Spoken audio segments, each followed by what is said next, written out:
તો આણંદના ઉમરેઠ ખાતે નવનિર્મિત સામૂહિક આરોગ્ય કેન્દ્રનું આરોગ્ય મંત્રીના હસ્તે લોકાર્પણ કરાયું। ઉમરેઠ ટાઉન હોલ પાસે સામૂહિક આરોગ્ય કેન્દ્રનું નિર્માણ કરવામાં આવ્યું।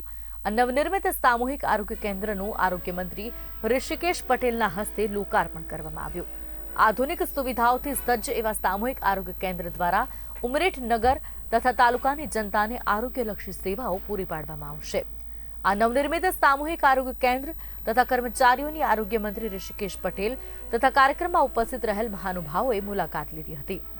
લોકાર્પણ કાર્યક્રમમાં નાયબ મુખ્ય દંડક રમણ સોલંકી, જિલ્લા પંચાયત પ્રમુખ હસમુખ પટેલ, ઉમરેઠ ધારાસભ્ય ગોવિંદ પરમાર તે સહિત મોટી સંખ્યામાં નગરજનો પણ ઉપસ્થિત રહ્યા હતા।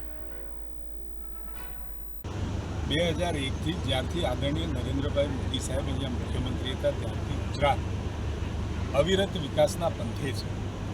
એ જ ક્રમમાં આગળ વધતા અહીંયા 62.5 કરોડના કામોના લોકાર્પણ, ખાતમુહૂર્ત વગેરે આપણે અહીંયા કર્યા છે।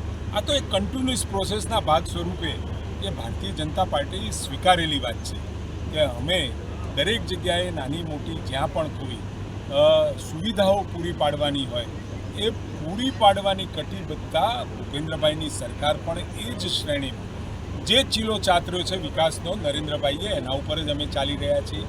ભૂપેન્દ્રભાઈની સરકાર પણ એના ઉપર ચાલી રહી છે અને હજુ તો 2027 સુધીમાં ગુજરાતની અંદર પ્રત્યેક જિલ્લાની અંદર ક્યાંય કોઈ ખૂણો બાકી નહીં રહે। એમાં પાણીની સુવિધાઓ છે, આરોગ્યની સુવિધાઓ છે, રોડ રસ્તાની સુવિધાઓ છે કે કોઈ પણ ઇન્ફ્રાસ્ટ્રક્ચર સુવિધાઓ પીવાના પાણી સુધીની આપણે પહોંચાડી ચૂક્યા છીએ ને એમાં પણ ક્યાંય એને રીસ્ટ્રેન્થનિંગ કરવાની જરૂર પડે તો પણ એ રાજ્ય સરકાર કરી લે છે। 3,70,000 કરોડનું બજેટ વર્ષો વર્ષ ઉત્તરોત્તર નવા કીર્તિમાનો સ્થાપતું જતું હોય એટલે ગુજરાત પણ નવા વિકાસના કીર્તિમાનો સ્થાપશે, એમાં કોઈ શંકાને સ્થાન